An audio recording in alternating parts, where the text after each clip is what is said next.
Welcome back to Family Talk. I'm Deb DeYoung. Joining us is Dr. Jean Clinton from McMaster University. Dr. Clinton, let's talk about the stress our kids face day to day and how they can best deal with it. In the past, you've mentioned that every generation is different and that kids today are under more stress than the previous generation. What are the main sources of this stress?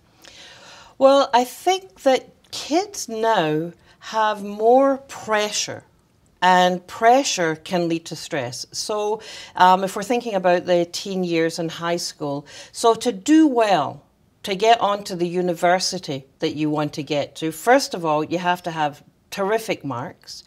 Then you realize, oh, it's pretty expensive, so the kids have to take a part-time job. And as they're taking a part-time job, of course, the final exam is happening and you get called in to take a shift that you have to do. And then you find out, not only do you have to study hard, you have to have money, but you also have to be a well-rounded student. So you have to have done all this volunteer work.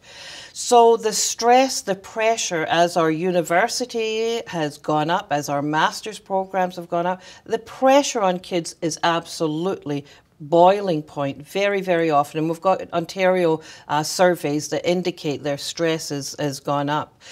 So pressure sometimes is good. When does stress get into troublesome stress? And that is when they feel overloaded, that they don't get the balance of positive relationships that help you manage that and have strategies to cope. So I think as a society, we're experiencing much more stress day to day, like who doesn't talk about that? And our teenagers are the canaries in the minefield who are telling us there's too much stress and less ways of turning to have it coped well with. So what role does stress play in the developing brain? And does the brain or the prefrontal cortex of a child or teen or adult under stress look different? Yes. So again, great exciting times. What we are now learning is embellishing what we knew before, much deeper. What we now know about the impact of stress. So when we have a threat, right? So back in the day, our cave ancestors, when there was a threat, our body goes into action to make sure you're safe, even before your thinking brain does. And it releases adrenaline. Your brain sends signals, release adrenaline so you can run. Through the amygdala, this fight or flight center. It also sends a signal to release cortisol. Cortisol is a great hormone. It's our stress hormone. We need it for the energy to keep running. We need it for healing. But it also affects the new learning area of the brain called the hippocampus. And what science is showing us is that high levels of stress, when it leads to persistent lots and lots of cortisol, that hippocampus, new learning and memory, gets shut down. So new learning cannot happen. That's one. Huge.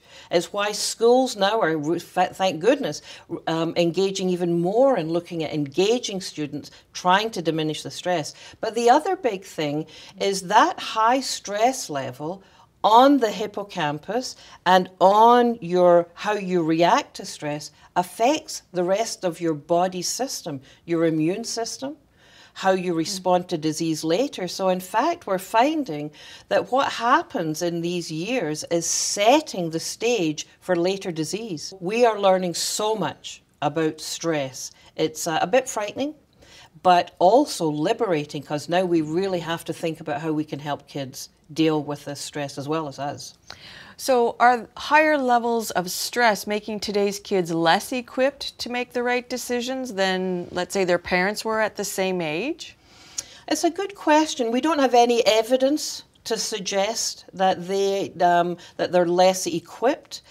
I would say we have more, our young people have more challenging decisions to make in a community that has less relationship. So there is before I could turn to my uncle, my aunt and say, like, what did you do?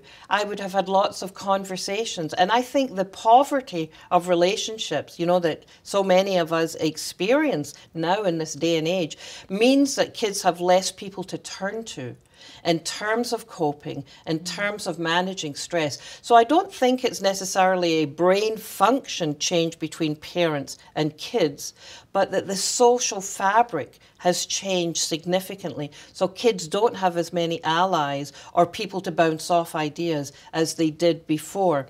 That in itself leads to stress that might have been tolerable up to toxic stress. And that's when we really worry about the brain damage. So how do we recognize when our kids are under too much stress? And how do we help them deal with it? Yeah.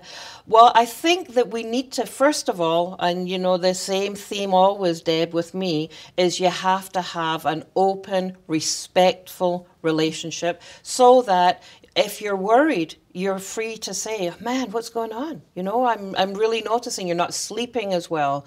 You seem to be more irritable. You're not eating as well. Like, what's going on?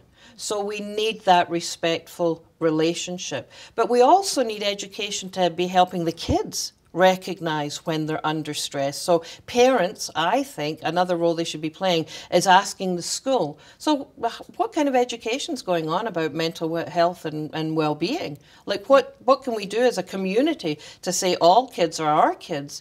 So parental pressure to do that kind of thing is really important. But I think the key is the relationship. So to be able to say, you're really, I'm really noticing this. What can we do to help? How can I be part of the solution? Too often we're part of the problem because we tell them, stop doing that, get off the phone, don't be instant messaging at the same time as you're on the computer as you're trying to do your homework. We need to have a different relationship that's a connecting before controlling. So let's get back to your premise that every generation is different. It's not just the generation of teens that are different, right? The generation of parents is different too, and I've heard you say the culture of parenting has changed. What can you tell us about this? Well, I learned a lot from one of my colleagues who teaches at a college here, and she talked about the different generations and what their focus has been and what, in very general terms. You can't say it's true of every person. When I was a kid, musical chairs, you took away a chair. Now, oh my God, are you kidding? My child, we'll have a loser. No, we don't have winners and losers. We have winners and participants, right? So that culture of parenting changes how we interact with our kids, right? So we want, to be independent when mums, that big move into the workforce. So we valued independence. Well, independence is great, but it may be that what kids really need is relationship. But we don't have Nona, we don't have Nana, we don't have the culture of community helping bring this to, to a solid, this is all right, right? So the culture changes very much how we view and interact. So this last question then is one you've raised yourself in the past.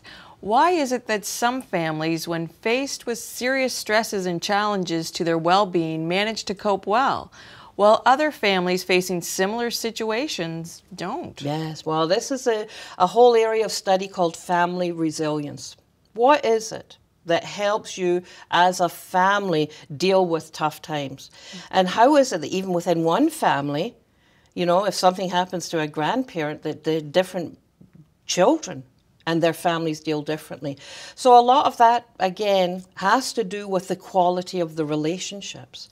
How well supported do you feel with your connections to within the family and outside? Another very big part is how much humor.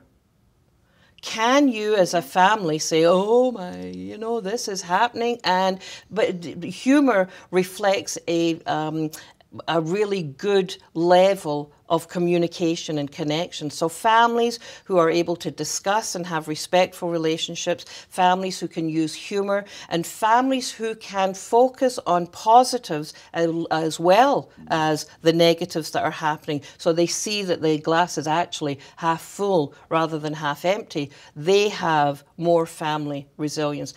So much of what we're learning now, we see the basis of it, the seeds of it, are planted and nourished in these most important years that we're talking about. Thank you so much, Dr. Clinton. So there we have it. We so often think of stress as an adult problem, but it's not. It's a family-wide issue, and we can work together to ease the pressure. Thanks again to you, Dr. Clinton. And to all the parents out there, don't forget to watch our next video. We'll be asking Dr. Clinton about teens and difficult situations.